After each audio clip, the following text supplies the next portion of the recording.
Ça faisait un moment que je voulais tester un format un peu comme ça, plus, enfin plus rien du tout, très différent de ce que je fais d'habitude, où juste je parle pour ceux qui n'arrivent pas à dormir. Ça va être des trucs, je dis des trucs, ça se trouve il y aura qu'un épisode, mais en tout cas qui sera uploadé en pleine nuit. Et je pense que s'il y en a d'autres, ce sera pareil. Je sais pas s'il y a des insomniaques parmi vous. Moi, je l'ai longtemps été, je le suis plus vraiment, mais ça m'arrive. Déjà, je suis un couche tard en fait, mais un couche très tard. C'est-à-dire, c'est très très rare quand même que je dorme avant genre 2 heures du mat. Je pense que c'est dû au fait que je bosse de nuit, ce qui m'a donné des mauvaises habitudes de sommeil, hein, clairement. Mais, euh, mais bon, écoutez, je m'en sors comme ça. Je me réveille assez tôt, la faute à mon chat, qui généralement vers 6 heures du mat veut me réveiller pour que je le nourrisse. Mais souvent je redors un petit peu dans l'après-midi. J'ai un rythme de sommeil en deux sections de sommeil quoi, où je dors un peu la nuit et je dors un peu l'après-midi. Je sais pas pourquoi je raconte ça, mais voilà. Je sais pas si parmi vous, ouais, il y en a qui ont des problèmes de sommeil aussi. Là, j'avais pas envie de dormir, donc je suis là. Je suis en train de jouer à Puyo Puyo Tetris 2 tout en vous parlant. Vous ne le voyez pas parce que j'ai pas mis d'image, ça va être juste de l'audio, ce truc. Je sais pas comment appeler ça, je peux pas appeler ça un podcast, c'est pas vraiment ce que c'est. J'ai aucune idée de ce que je vais raconter pendant les minutes qui viennent. Je sais pas combien de temps ça va durer, je ne sais pas quel intérêt ça aura, mais je trouvais ça intéressant à expérimenter sur la chaîne, à voir ce que ça peut donner. Euh, Là enfin hier, en tout cas au moment où j'enregistre, je sais pas quand je posterai ça. Hier j'ai sorti la vidéo sur Confrontation, sur le jeu de figurines que j'aimais quand j'étais petit. Et bon, c'est une vidéo, je le savais, qui a pas beaucoup intéressé parce que les vidéos qui parlent pas de manga intéressent quand même moins sur ma chaîne, ce qui est normal, hein, il n'y a aucun jugement dans ce que je dis. C'est une chaîne qui est axée manga, donc les gens qui me suivent sont là pour les mangas. Et c'est vrai que les vidéos sur des sujets annexes intéressent beaucoup moins. Mais ça me dérange pas, hein. Comme je l'ai dit, ma chaîne n'a pas pour but de marcher, entre guillemets. Donc les vidéos ont le destin qu'elles ont, ça me va très bien. Mais par contre, à la fois je suis content de la vidéo, là je l'avais rematée avant de la poster pour voir ce que ça donnait. Je trouve que ça va, je dis pas de n'importe quoi. Enfin, je la trouve relativement intéressante, toute proportion gardée. Mais c'est vrai que j'ai oublié de dire plein de trucs sur confrontation, euh, qui sont pas forcément des trucs importants, surtout que ma vidéo est plutôt une vidéo d'initiation au sujet, c'est-à-dire elle s'adresse à des gens qui connaissent pas déjà confrontation. Donc forcément, c'est pas grave qu'ils aient pas que vous n'ayez pas tous les détails sur ce jeu. Mais je me dis quand même, s'il y a un fan du jeu qui tombe sur la vidéo, il va dire mais il a oublié de parler de ça, il a oublié de parler de ça. Et c'est un truc que je me dis souvent sur mes vidéos. J'avais eu le même truc à propos d'Inugami, une des dernières vidéos qu'on a faites, un manga, où au début en plus j'avais prévu de le faire et j'ai complètement zappé au moment d'enregistrer et au moment de poster. Il y avait un gros parallèle à faire avec le film The Thing de John Carpenter, qui lui aussi met en scène un chien dégueulasse avec des tentacules, euh, et qui est un film vraiment très très bon sur lequel il y a plein de trucs à dire. Mais j'ai zappé. C'est pas très grave non plus, mais c'est des trucs, je me le dis régulièrement en fait sur mes vidéos, et c'est vrai que c'est des choses, c'est les limites peut-être du format où on est tout seul à parler, où il y a personne pour échanger, pour dialoguer, pour relancer avec des questions, des choses comme ça, ce qui permettrait plus facilement de couvrir un peu plus les sujets, d'être un peu plus complet peut-être sur les sujets. Je pense que c'est d'ailleurs quand vous écoutez des podcasts ou quoi, assez souvent les gens sont deux pour justement pour ça, pour créer une espèce de dialogue, pour créer une relance de discussion où il y a quelqu'un qui va parler d'un sujet que l'autre ne maîtrise pas forcément, mais l'autre par ses questions va compléter un peu, va compléter l'exploration de ce sujet. Et c'est un truc auquel je réfléchis aussi. En fait, j'ai été approché, si je puis dire, par l'une d'entre vous. Je vais pas dire son nom parce que pour l'instant rien n'est fait, mais quelqu'un que j'ai rencontré par la chaîne et qui maintenant fait elle-même des contenus sur le manga. Euh, et je me dis que là, on réfléchit ensemble. On doit se voir demain, en fait, pour en parler, à faire un truc à deux. Peut-être un podcast. On ne sait pas trop encore. Faut qu'on en discute. Mais ça pourrait être très cool et peut-être renouveler un peu la chaîne et puis de son côté créer un truc nouveau aussi pour elle. Euh, On va voir. Rien n'est fait, hein. Vraiment, je suis pas en train de vous annoncer un nouveau grand projet. Mais en tout cas, c'est un truc qui est dans les tuyaux, auquel on réfléchit. Euh, voilà, on verra ce que ça donne. Ça peut être vraiment cool. Et ça peut être, ouais, ça peut être intéressant de faire un truc à deux. J'ai beaucoup fait des projets tout seul ces derniers temps. Quoique non, c'est faux. Je sais pas pourquoi je dis ça. En fait, la plupart des projets que j'ai fait ces derniers temps n'étaient pas tout seul, justement. Euh, que ce soit Emergent 7, mon dernier livre en date, où on était deux avec l'illustratrice, Nora Sabi. Là, en ce moment, je bosse sur une série de livres. Bon, si pour le coup, je suis tout seul, mais bon, j'ai l'éditeur derrière, j'ai l'illustrateur de couverture qu'on a trouvé. Je vous en reparlerai le temps venu, mais je suis très content de l'illustrateur de couverture. C'est un truc, c'est toujours un sujet touchy pour les auteurs, les illustrations de couverture, parce que très souvent, on n'a pas du tout, nous auteurs, on n'a pas du tout la main sur les illustrateurs de couverture.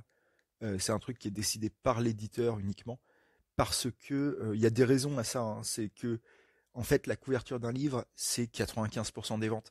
Dans le sens où, c'est pas 95% des ventes directement, les gens n'achètent pas parce qu'ils aiment la couverture, mais par contre, ils s'intéressent au livre parce que la couverture a attiré leur regard. Et c'est un truc en librairie, si vous vous baladez en librairie, il y a des livres partout et vous ne retournez les livres pour lire le résumé que de ceux où la couverture vous a attiré l'œil.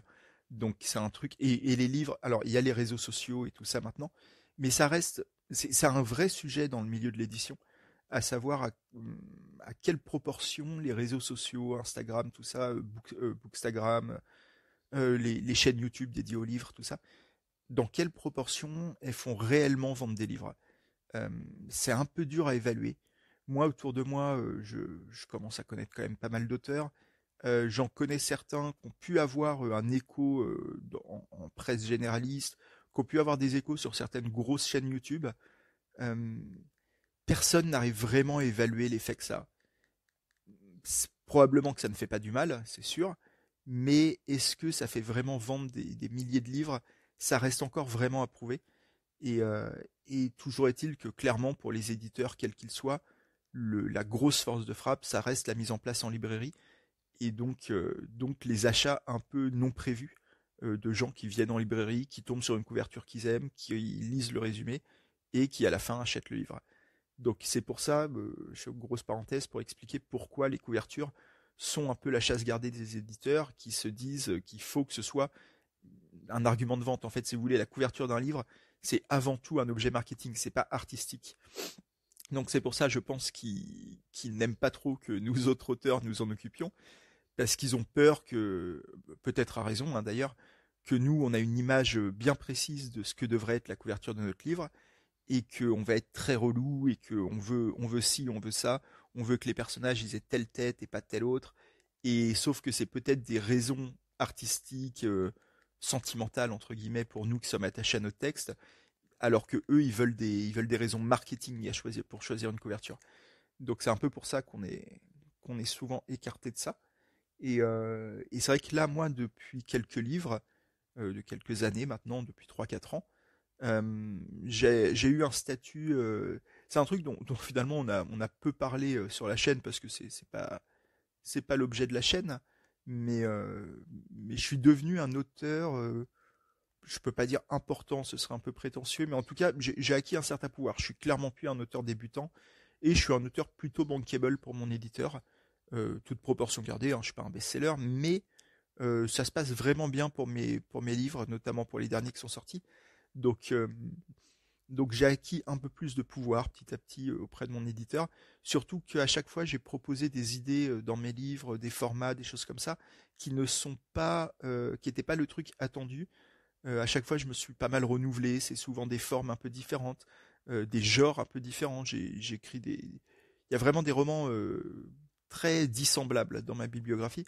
Donc je pense que mon éditeur a commencé à accepter l'idée que peut-être fallait me faire confiance et voir où j'allais aller, que parfois c'était des trucs pas très balisés ce que je proposais, mais que ça marchait. Donc bah, il suit le mouvement et ça fait qu'aujourd'hui, ouais, il me donne un peu plus de pouvoir et notamment sur la couverture où j'ai pu décider pas mal là sur la couverture de ce que je suis en train d'écrire. Il m'a donné le droit de choisir un peu mon dessinateur entre guillemets. Donc on en a démarché plusieurs parce que j'étais intéressé par plusieurs styles, plusieurs artistes. Finalement, on s'est arrêté sur un artiste espagnol dont je dirais pas le nom non plus parce que la promo n'a pas commencé et tout. J'en reparlerai quand on sera plus proche de la sortie. Mais un artiste espagnol que j'aime beaucoup et qui à mon avis collerait beaucoup à la série que j'écris, qui est une série d'horreur, mais d'horreur pour jeunes adolescents. Je peux pas dire enfant, c'est pas tout à fait enfant, mais ouais, jeune adolescent, c'est le bon truc. Un peu dans un esprit Chair de poule, Spooksville, ces choses-là. Alors c'est une série, c'est pas comme Chair de poule, enfin Chair de poule est une série, mais c'est une série dont les tomes Chair de poule ne se suivent pas. En réalité, on a jamais les mêmes personnages, y a pas de cohérence entre les romans. Là, ce que j'écris, c'est les mêmes personnages, les romans se suivent, voilà. Et c'est prévu pour être une série en 7 tomes, donc grosse série. Euh, J'espère qu'elle ira jusqu'au bout. C'est toujours le mystère dans le monde de l'édition, parce que si les premiers tomes ne marchent pas, ben, l'éditeur il va probablement arrêter la série avant la fin. Alors là, pour l'instant, j'ai signé quand même les 3 premiers, ce qui est beaucoup. Ce qui est déjà rare qu'un éditeur signe 3 tomes d'un seul coup. Et a priori, il va quand même me signer la suite. Là, je sens que ils ont confiance et ils misent quand même pas mal dessus. Donc, espérons que ça leur donne satisfaction. Ce sera pour début 2024. Les 2 premiers tomes sortiront ensemble. On en reparlera encore une fois. C'est peut-être pas, c'est peut-être pas pour vous en termes de cible, on va dire, comme je vous dis, c'est plutôt pour les jeunes ados. Je dirais, je suis très très mauvais pour estimer la cible d'un comment d'une œuvre en termes d'âge, surtout des livres, bizarrement, alors que c'est ce que je fais. Mais je dirais que ça doit être entre. Moi, je verrais bien des élèves entre CM2 et 5e lire ça. Quelque chose comme ça. Les personnages du roman sont en 5e, sont en 6e et en 5e. Donc je pense que c'est à peu près cet âge-là que je cible. J'espère que ça plaira. Je préfère pas vous donner le titre non plus pour l'instant parce que le titre n'est pas définitif. Moi j'aime bien le titre, mais l'éditeur a quelques interrogations dessus. Encore une fois pour des questions marketing. Je dis ça, je parle de marketing sans du tout aucun mépris ni aucune amertume. C'est tout à fait normal que l'éditeur s'intéresse à ça et c'est son travail en réalité de penser au marketing. Euh, Son but, c'est de vendre des livres. Euh, le mien, c'est plus de les écrire, mais je suis pas contre qu'ils se vendent, quoi. Donc chacun son travail et c'est normal que l'éditeur s'occupe de cet aspect-là, pardon. Euh, voilà. On avait déjà parlé d'ailleurs sur la chaîne, j'avais déjà mentionné un peu que j'écrivais et tout. Vous étiez plusieurs à m'avoir demandé peut-être un jour de faire une vidéo sur mon boulot d'écrivain. Pourquoi pas?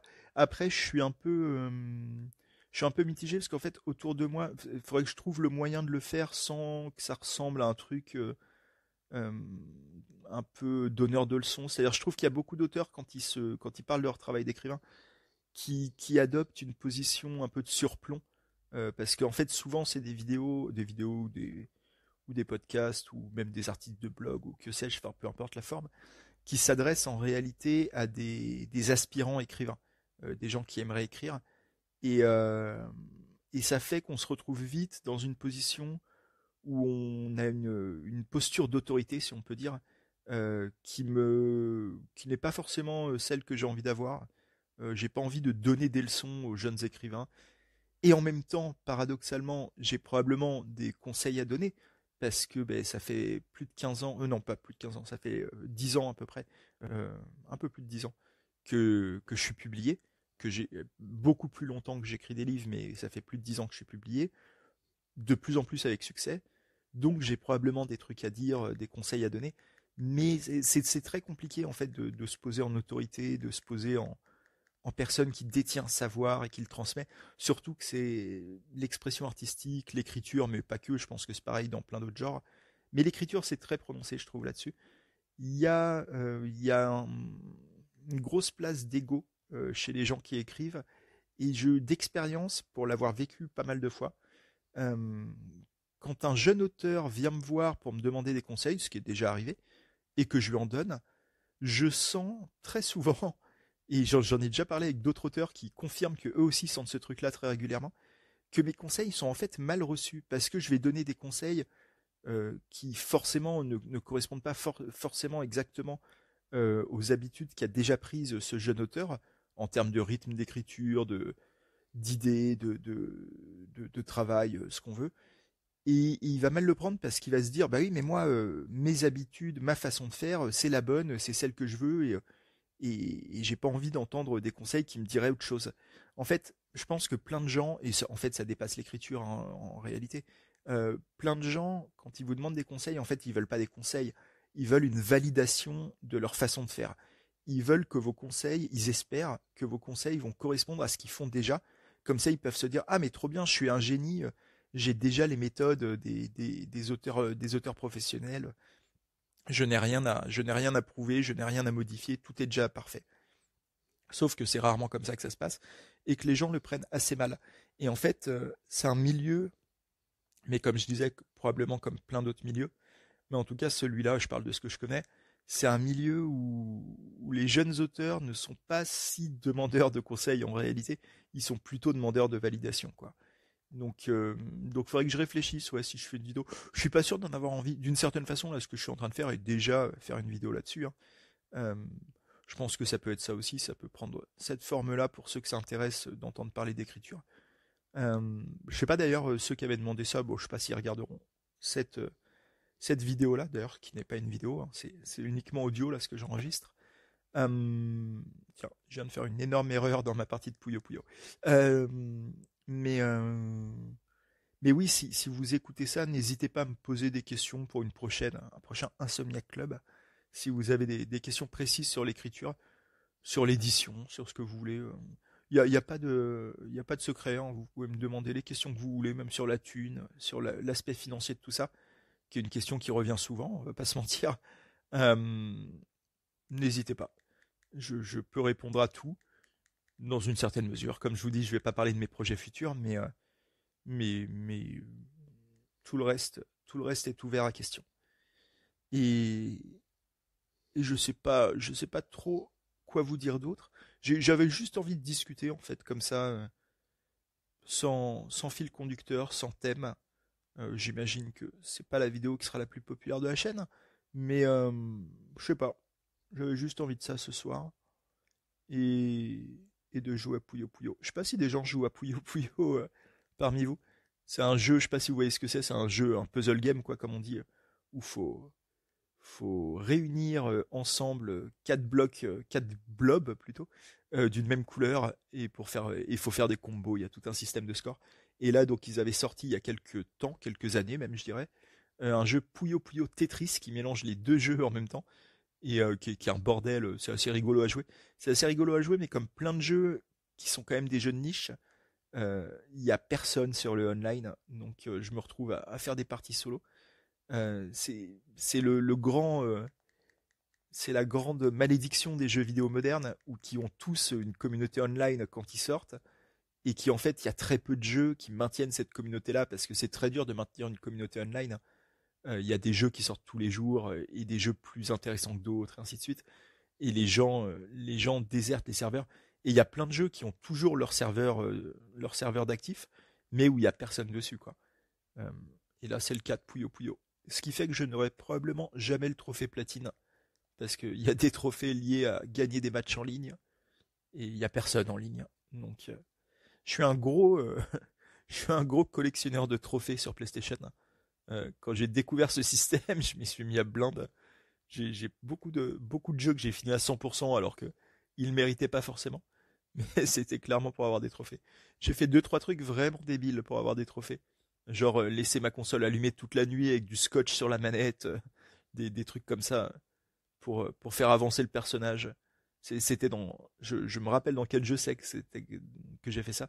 C'était dans le jeu Darksiders, dont bizarrement on a parlé il y a pas si longtemps quand je parlais de Battle Chaser, parce que c'était un jeu qui était réalisé par le dessinateur de la BD Battle Chasers. Et, euh, et ouais, Darksiders avait un trophée qui consistait à faire, je sais plus, je dis n'importe quoi, je me rappelle plus du chiffre, mais disons 100 kilomètres dans le jeu. Le personnage devait faire 100 kilomètres. Et sauf que j'avais terminé le jeu et que le perso, dans les stats, je voyais, le perso, il avait fait genre 20 kilomètres max, quoi. En fait, le jeu, il était pas si grand. Et donc 100 kilomètres, c'était gigantesque. Et pour les faire, j'ai laissé la console allumée en scotchant la manette de manière à, enfin en scotchant le joystick de la manette de manière à ce que le perso fasse en boucle des ronds. Il se baladait en rond dans une zone, et ce qui a fait que les 100 kilomètres ont été faits pendant la nuit, quoi, de manière complètement débile. Et bon, je suis pas très fier de ça, mais j'ai fait deux trois trucs comme ça pour les trophées. Les gens qui chassent les trophées, les chasseurs de trophées qu'on appelle ça, comprendront la démarche, je pense, j'espère. Mais j'ai fait deux trois trucs comme ça. Et là, Puyo Puyo, je pense que je n'aurai pas le trophée, enfin j'aurai pas le platine. Mais bon, c'est pas très grave. Euh, que vous dire d'autre? Bon, en même temps, j'ai rien, je n'ai aucune obligation à vous dire. Mais c'est, ouais, non, dites-moi ce que vous pensez de ce format, mais en même temps, comme toujours avec ma chaîne, ce que je fais n'est pas tant pour plaire en réalité. Si ça intéresse deux personnes parmi vous de m'écouter parler, je pense que c'est le genre de vidéo, moi, que je me mettrais. Enfin, faites ce que vous voulez, hein, mais moi, c'est typiquement le genre de vidéo en fait que je peux tout à fait écouter, que j'écoute souvent un peu en m'endormant. Genre, je mets ça tout en me couchant dans mon lit. J'attends de voir où ça me mène. J'entends rarement la fin des vidéos parce que je m'endors avant, mais c'est un peu comme de la SMR, quoi. Euh, je ne sais pas si ce sera utilisé comme ça, mon enregistrement actuel. Mais pourquoi pas? Si c'est le cas, j'en serais. Je sais pas si vous écoutez de la SMR, certains. Moi, j'en écoute beaucoup. Alors, j'en écoute moins maintenant. En fait, maintenant, j'écoute des vidéos qui me font un effet ASMR, mais qui ne sont pas forcément ouvertement de la SMR, si je puis dire. Euh, mais, mais ouais, non, la SMR, j'en ai beaucoup écouté parce que, ben, comme je disais, j'ai quand même eu des problèmes de sommeil. Puis, je suis pas insomniaque, mais j'ai quand même du mal à m'endormir. C'est-à-dire que il faut un peu que je me force pour dormir. Après, une fois que je suis endormi, en général, ça va, je me réveille pas avant le matin. Mais, euh, mais ouais, ça fait que la SMR m'a quand même pas mal aidé. Il y a encore beaucoup de réticence, hein, la SMR. Il y a beaucoup de gens que ça gêne beaucoup, que ça dégoûte à moitié. J'ai un petit soupçon de... Parce que vous savez, il y a des gens qui disent ah, moi je suis pas sensible à la SMR, ça me fait absolument rien. Ou même je trouve ça désagréable et tout. Et mon soupçon, et donc il y a une théorie qui dit que certaines personnes, enfin une théorie, la doxa, quoi, le- la théorie majeure, dit que certaines personnes sont sensibles à l'ASMR et d'autres non. Point. Moi, j'y crois pas trop. Après, je suis pas scientifique, mais j'ai l'impression qu'en réalité, tout le monde est sensible à l'ASMR, mais que beaucoup de gens ne l'assument pas. C'est pas qu'ils l'assument pas vis-à-vis de nous, mais même vis-à-vis d'eux-mêmes. Parce que c'est vrai que c'est des vidéos un peu bizarres, on va pas se mentir, de gens qui parlent tout près du micro, qui disent des trucs complètement débiles, qui font des jeux de rôle assez grotesques par moments, tout ça. Euh, et donc, je pense qu'il y a plein de gens qui, de base, ont honte de l'idée de pouvoir trouver un intérêt à ces vidéos-là. Et donc, ils refusent complètement la possibilité euh, et ne veulent surtout pas, ne veulent surtout pas se dire que ces vidéos peuvent leur servir à quelque chose. Et je pense que c'est plus ça, en fait, le rejet de la SMR. Les gens qui disent ne pas y être sensibles, c'est à mon avis qu'ils ne veulent pas y être sensibles. Ce que je peux comprendre, hein, ils ont tout à fait le droit de ne pas vouloir être dans ce délire. Mais je pense, enfin, en même temps, j'en sais rien. C'est vrai que c'est un truc dont j'ai parlé avec une pote récemment. Je sais pas si vous aviez vu passer ça sur les réseaux sociaux. Il y avait eu tout un débat, c'est pas un débat, mais il y avait eu tout un truc sur Twitter et compagnie euh, pour dire qu'il y avait des gens qui, lorsqu'ils lisaient un roman, ne voyaient pas d'image. C'est même dur à imaginer pour moi parce que moi je vois des images quand je lis un roman, mais qu'en gros ils étaient purement dans le concept, dans les mots, et ils n'avaient aucune visualisation. Ça me paraît vraiment bizarre en fait quand j'en parle. Et justement, on en parlait avec une pote qui elle aussi voit des images quand elle lit, et on se disait mais est-ce qu'ils ont, est-ce qu'il y a un problème de compréhension même de la question en fait, c'est-à-dire est-ce que en fait ils voient des images, mais juste ils n'ont pas compris que ils ont pas compris ce qu'on leur demandait entre guillemets dans l'étude. Parce que moi, quand je dis je vois des images, je vois évidemment pas un film. C'est des images, c'est un peu comme du rêve. C'est-à-dire c'est des images parfois assez décorrélées les unes des autres, pas forcément très cohérentes. Parfois le même personnage dans un roman, dans ma visualisation, va changer un peu de gueule d'une scène à l'autre. Euh, les lieux vont se modifier en temps réel, des choses comme ça. C'est pas un film, c'est même plutôt des images fixes d'ailleurs dans mon cas. Je vois plus une suite d'images fixes que vraiment des scènes. Mais, euh, mais ouais, j'ai beaucoup de mal à imaginer que des gens vraiment ne voient pas d'image. Et en fait, je n'arrive même pas à imaginer ce qu'ils voient, enfin, qu'est-ce qui se passe dans leur tête s'ils ne voient pas d'image en lisant, quoi. C'est quoi? Ils voient juste les lettres sur la page. Enfin, c'est très très bizarre. J'ai beaucoup de mal à me mettre ça en tête. On parlait de ça donc avec une pote parce que c'est un peu une limite à l'empathie.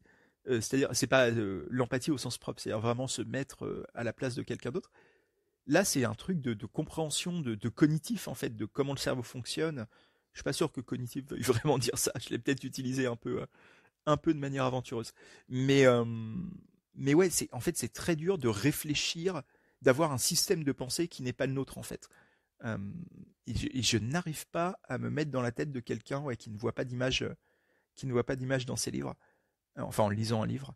Je ne sais pas, s'il y en a parmi vous qui sont dans ce cas et qui arriveraient à expliquer. Moi, ce qui m'intéresse, j'entends que, ok, vous ne voyez pas d'image, mais qu'est-ce qui se passe dans votre tête au moment de la lecture, quoi. C'est ça qui m'intéresse. Et donc oui, tout ça pour dire que j'ai également du mal à concevoir des gens qui ne seraient pas sensibles à l'ASMR. Alors quand je dis sensible à l'ASMR, je comprends que vous puissiez ne pas être sensible à telle ou telle vidéo, tel ou tel type de vidéo. Il y a des trucs parfois trop. Moi je sais que euh, j'ai besoin que ça parle dans les vidéos ASMR. J'aime pas les vidéos qui consistent juste en une suite de bruits. Euh, j'ai besoin qu'il y ait de la voix aussi, voilà. Mais donc chacun son type d'ASMR. Mais j'ai beaucoup de mal à imaginer qu'il y ait des gens qui puissent être pas du tout sensibles à cette idée de bruit relaxant. Parce que ça me paraît être presque un truc physique, presque objectif en réalité, qu'il y a des bruits qui ont un effet relaxant sur les nerfs. Mais peut-être que ça ne l'est pas, peut-être que je me trompe et qu'effectivement, il est tout à fait possible de ne pas ressentir ce truc-là. Et, euh, et si c'est le cas, pareil, ça m'intéresse. Enfin, sur la SMR, en fait, c'est moins intéressant de savoir s'il y a des gens pas sensibles à la SMR, ce que vous ressentez, parce qu'en fait, ça veut dire que vous ne ressentez rien, tout simplement, vis-à-vis de la SMR. Il y a pas à compléter. Par contre, pour la lecture, je suis vraiment intéressé, hein. S'il y en a parmi vous qui peuvent m'expliquer ce qui se passe pendant la lecture s'ils ne visualisent rien, ouais, je suis curieux. Euh, et en fait, il y avait eu un débat, donc comme je disais sur Twitter, parce qu'il y avait une étude ou quelque chose comme ça qui parlait de ça qui était apparu. Et, euh, et plein de gens, un peu comme moi, se disaient, mais attendez, mais c'est qui ces gens? Enfin, comment ça se fait, quoi? Il y avait un truc où on n'avait jamais imaginé la possibilité de l'existence de gens qui ne visualisent pas en lisant. J'ai beaucoup trop longtemps parlé de ce sujet, je crois. Euh, c'est, c'est peut-être que je n'ai plus grand-chose à dire. Je vais continuer un peu mes parties de Puyo Puyo en solo. Je réfléchis si j'ai d'autres choses à vous dire, mais pas vraiment. C'était un peu pour discuter avec vous. Discuter aussi, ouais, à la base, je voulais parler des oublis que j'ai pu faire dans la vidéo confrontation, dans la vidéo Inugami, dans plein d'autres vidéos aussi, probablement. En fait, il y a plein de choses parfois qui me viennent après le tournage de la vidéo, où je me dis, ah, mais je suis con. Il y avait trop moyen de comparer ce manga à tel film, tel roman, tel courant artistique ou que sais-je. Et j'oublie à chaque fois. Ce qui est un peu la limite de mes vidéos, ce qui, je pense, en fait la force, entre mille guillemets, mais à savoir le côté spontané, que je n'écris pas mes textes, que je tourne tout en une fois, euh, ce genre de choses. Mais ça fait aussi que ben, parfois j'oublie un peu ce que je voulais dire, ou même j'oublie des trucs que je voulais pas forcément dire, mais auxquels je pense trop tard, après la sortie de la vidéo. Mais bon, c'est ça fait partie du style de la chaîne aussi. J'ai pas envie de revenir sur ce truc-là. Je pense que je serais très mal à l'aise. Je n'arriverais pas à le faire de lire un texte déjà écrit. C'est un autre travail un peu proche d'un travail de comédien, quoi, avec lequel ouais, je serais pas du tout à l'aise, je pense. Je pense à la chaîne, par exemple, Al 236. Alors, je me compare pas du tout à ce qu'il fait, hein, mais qui fait des textes très écrits, quoi. Et, et ouais, ça demande une mise en scène, entre guillemets, de soi-même, de sa voix, que je ne suis pas. Je me pense pas. C'est pas que je me pense pas capable de le faire. Techniquement, j'en serais capable, mais je serais vraiment pas à l'aise. Ça ne collerait pas, je pense, avec mon rapport à moi-même, où je suis quelqu'un de. Je pense pas que je sois quelqu'un de timide. C'est pas le bon terme, mais je suis quelqu'un d'assez conscient de lui-même. Enfin, j'ai vite honte. Je suis vite gêné de ce que je suis en train de faire. Et, euh, et ce qui est paradoxal parce que je fais un truc, l'écriture, j'ai une activité très publique qui fait de moi une personnalité, peut-être pas personnalité publique parce que je suis pas un auteur assez important pour prétendre à ça, mais disons une semi-personnalité publique quand même, en tout cas dans le milieu de l'écriture, dans le milieu de l'édition. Euh, mais ouais, oui, je suis vite gêné de ce que je suis en train de faire. Je sais pas comment exprimer ça. En fait, comme si j'avais l'impression souvent de me voir en spectateur extérieur, de me regarder moi-même faire un truc. Donc c'est pour ça que j'ai beaucoup de mal avec la mise en scène, avec des choses comme ça, parce que ben ouais, parce que je me vois le faire quoi. Donc ouais, j'aurais beaucoup de mal à faire des vidéos où je lirais un texte. J'y avais pensé une fois ou deux, je me disais pour tenter, quoi, pour renouveler un peu le format. Et puis ouais, vraiment ça me gênait trop. J'avais tenté, hein, je m'étais enregistré une fois, je sais plus sur quel manga c'était. Je me demande si c'était pas Bakemonogatari. Parce que comme Bakemonogatari, c'est une vidéo un peu pas à part, mais c'est la seule vidéo de ma chaîne, je crois vraiment que c'est la seule, où j'ai eu un début dans les commentaires, un début de communauté que je ne veux pas dans mes commentaires via YouTube, qui est la communauté des fans de manga assez de droite, on va dire. Vous la connaissez, et je me permets de le dire parce que je sens que vous ne l'êtes pas. En fait, je le vois aux commentaires de la chaîne et tout. Je vois que les habitués de la chaîne sont vraiment pas là-dedans et je suis très content. Euh, mais il y a vraiment une frange des fans de manga en France qui est très à droite en réalité, qui est notamment, alors quand je dis très à droite, on a tous une vision différente de ce que ça veut dire être à droite. En fait, qui sont très anti-féministes, anti-woke, le terme à la mode. Tous les gens qui parlent de woke, vous pouvez être sûr qu'ils sont dans une idéologie qui ne l'est pas. Hein.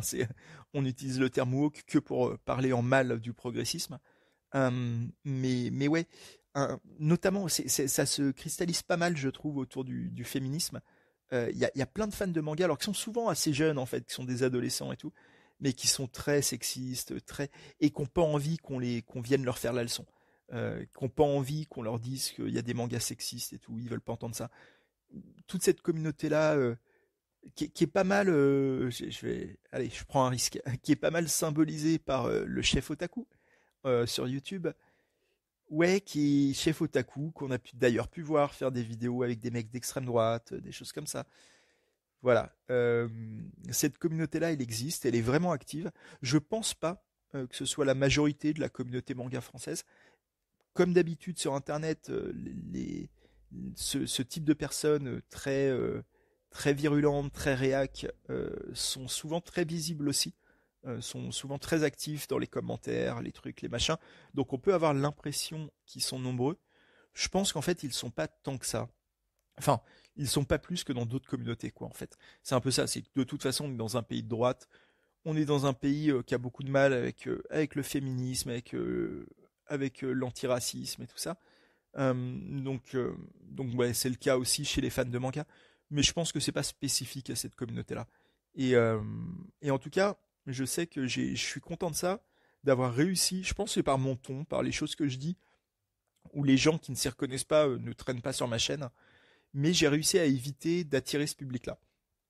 Et c'est la seule vidéo Bakemonogatari. Je vous incite à aller la voir si vous voulez. On l'avait faite il y a quelques temps quand même. Maintenant, elle commence à remonter. Mais c'est la seule vidéo où j'avais eu quelques commentaires de cet ordre-là, où j'en avais pas eu beaucoup, hein, mais j'en avais eu deux trois, où en gros je me faisais traiter de woke, quoi.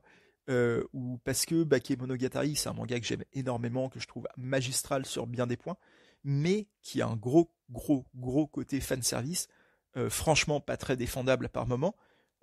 Très clairement, il y a une objetisation des personnages féminins et tout.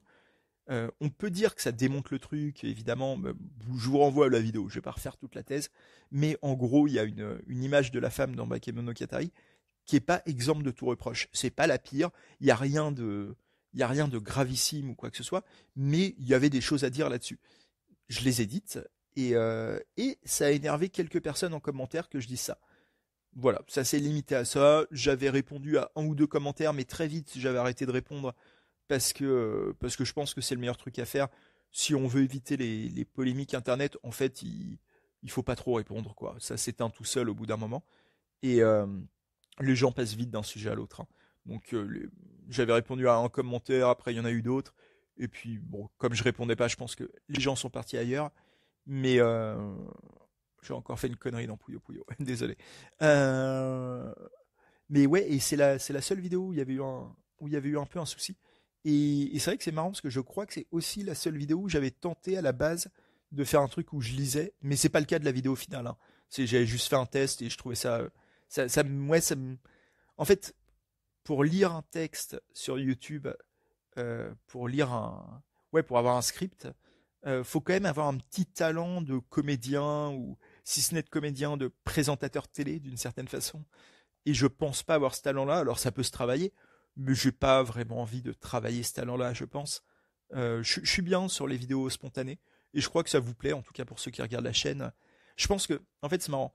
Je pense que le ton spontané de mes vidéos, le fait que rien n'est préparé, que ce soit un peu approximatif, que ce soit un flux de paroles continu aussi comme ça, où je m'arrête pas, où je ne reviens pas en arrière. Enfin, si je reviens beaucoup en arrière, mais en tout cas où il n'y a pas de pause, il n'y a pas de montage.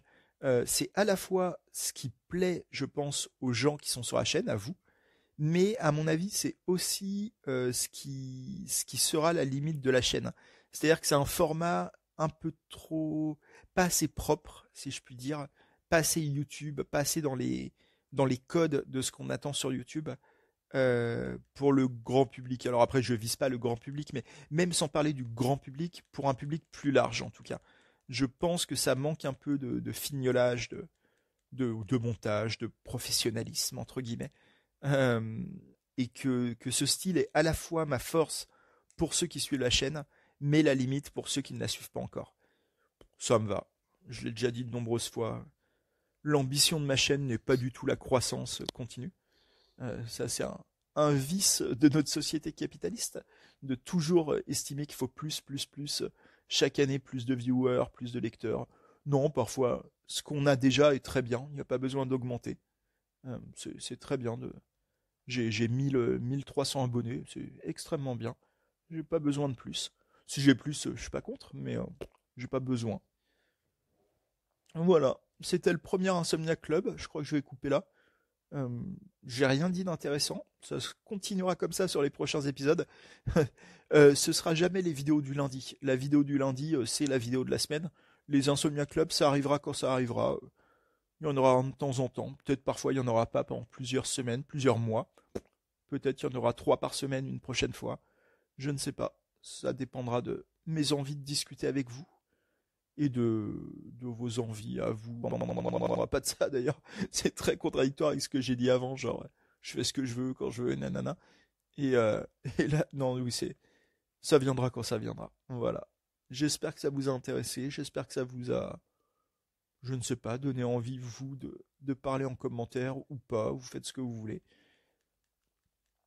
N'hésitez pas à faire vos chaînes YouTube, n'hésitez pas à mettre en ligne vos propres enregistrements d'insomnie. Pourquoi pas?